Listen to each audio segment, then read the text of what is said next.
The question that everybody's been asking for 30 years, is Bulbasaur a dinosaur? Well, okay, the question is actually more so, is Bulbasaur a frog? But because I'm kicking off some videos for Fossil Frontier, I figured let's go in and frame it that way. So Bulbasaur, Ivysaur, Venusaur, some very iconic Pokemon out of Generation 1, being the grass-type starters and the first of the Pokédex, have some really neat designs, but I don't think anybody can pinpoint what exactly they're supposed to be. Obviously, as the English names all end with the suffix "saur", meaning giant lizard, but obviously inspired by dinosaurs, it might seem pretty obvious that that is what they're supposed to be. I mean, they're quadrupedal, maybe have scales, and generally maybe could be interpreted as such, aside from the giant plant growing out of their back, which could be interpreted as the Pokemon flare. Then with other little details like the sharp teeth in the mouth and the claws on the feet, it sounds believable enough. And while that is always what I used to believe and the position that I would defend, looking back, I honestly don't think it holds up all too well, because generally I think we would all just sort of take the information that was given to us at face value. Then it sort of just made more sense to believe that the Bulbasaur line was completely based on dinosaurs rather than taking inspiration from a lot of different things, because most of the Pokemon in Generation 1 were very straightforward with their designs, most of them being based on only a single animal each, or a single plant or other object, and maybe the few that were amalgamations were believable enough as this giant sort of monster idea, so it was a lot easier to just pick one thing that you thought Bulbasaur was supposed to be. So it was really either a dinosaur or a frog. But truly, when it comes to things like appearances in the anime and the video games, it honestly doesn't act that much like a dinosaur. Even then, it was a little difficult to single out a specific creature that it was inspired by, unlike many of the other Pokemon that were inspired by dinosaurs, and not even just the fossil Pokemon that we would eventually get later. But in the more recent discussion, in order to try and rationalize things, people have brought up that potentially Dicynodonts could be the type of dinosaur that relates most to Venusaur and the rest of them. And I know that we really only have the fossils to go off of for these guys, but even in the artistic representations, this thing looks kind of ugly, and really doesn't do our buddy Bulbasaur any favors. Now, we'll say that this is a bit of a stretch for the connection, but the thing is that there is a Dicynodon that is just straight up called a Bulbasaurus. Yeah, that's right, Bulbasaurus is an actual dinosaur. Now hold on, that doesn't mean that this was the inspiration for this Pokemon, because it was discovered in 2017, and according to Christian Kammerer, who discovered and named the dinosaur, the etymology totally has nothing to do with Pokemon, and the name is actually derived from the Latin word bulbus, or bulb, referring to the shape of the nasal boss, and the Latinized Greek saurus, a lizard, a common suffix for fossil amniotes of reptilian grade.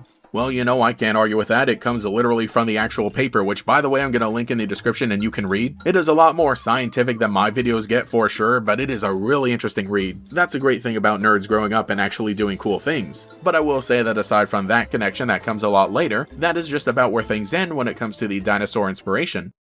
Now, when it comes to the frog argument, that has been around a lot longer, and I remember all those years of seeing people rationalizing realistic Pokemon, they would always just make Bulbasaur a frog anyway. But the big revelation came in 2018 with Pokemon Let's Go Pikachu and Eevee, the first 3D Pokemon game to include following Pokemon as a mechanic, that also revealed Venusaur just is able to hop whenever it wants to go fast. You know, just like a frog. Looks like a frog. Sure, we had seen it kinda waddle here and there in the anime for all the years since, and Bulbasaur pretty much always walks regularly or gallops if it wants to go fast, but now with the power of these beautiful 3D models, we can see just how far Venusaur's legs actually extend. And for a Pokemon as notoriously big and round and not seemingly movable as Venusaur, it came as a total surprise. It really reminds me of Frederico the Frog during the jumping competition in that one episode of Critter Getters.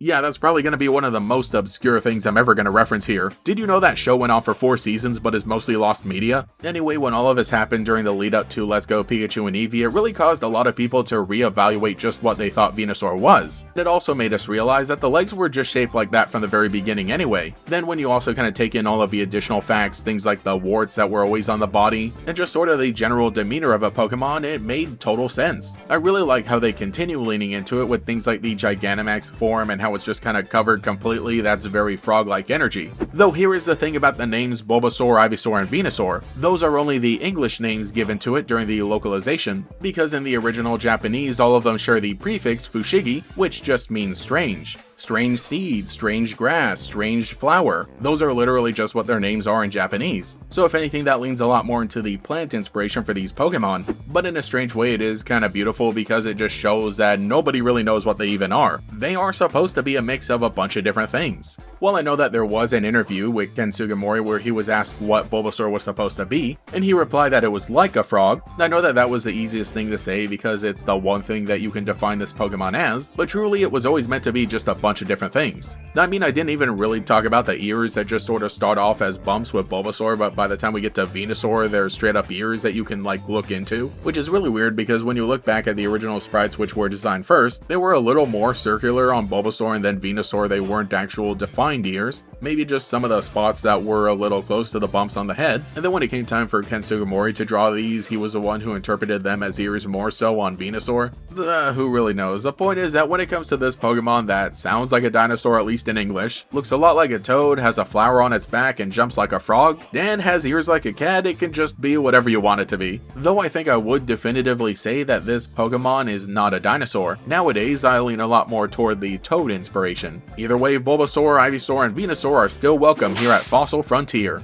So let me know what you think in the comments below. What the heck is this Pokemon supposed to be? I did actually post a tweet about this same subject a few weeks ago, and I got a lot of great responses. They were really fun to read, and it was also very interesting or reassuring to see that everybody generally agreed it was supposed to be a frog or a toad, with a lot of other things mixed in there. That is where I saw the cat comparison the most, so that is your early reminder to follow me on Twitter here before I say it again at the end of the video. But if you enjoyed watching, remember to leave a like, subscribe, and hype out the video as well, and I hope you're excited to continue exploring even more prehistoric Pokemon as we continue our adventure in Fossil Frontier. Thank you to every channel member for your continued support, including the Great Gators, Cemetery Hill, Shinseto, Nick, Marvin, Candy Chambers, Gablink, Starved Rock, Neoculture Mimikyu, Christopher, Charizard's Plushverse, Tooth, Cosmo Zero, Shiny Swints, Starshooter, Koi Koi 13, Cheez-It 62, Gator Kid 509, TF, Mathaclock 947, Taijirai, and Quago. If you would like to support, see your name here, get access to emotes for comments, live streams, sometimes early videos, and our members-only Discord server, you can become a channel member today. You can also follow me on Twitter and Blue Sky as well for more memes. Anyway, this is Gatarax, and I will catch you all later. Energy to burn, power to grow. Pokemon Trading Card Game, EX Fire Red and Leaf Green, with over 100 new cards. Brace yourself for an all-new era of battle. Booster packs sold separately.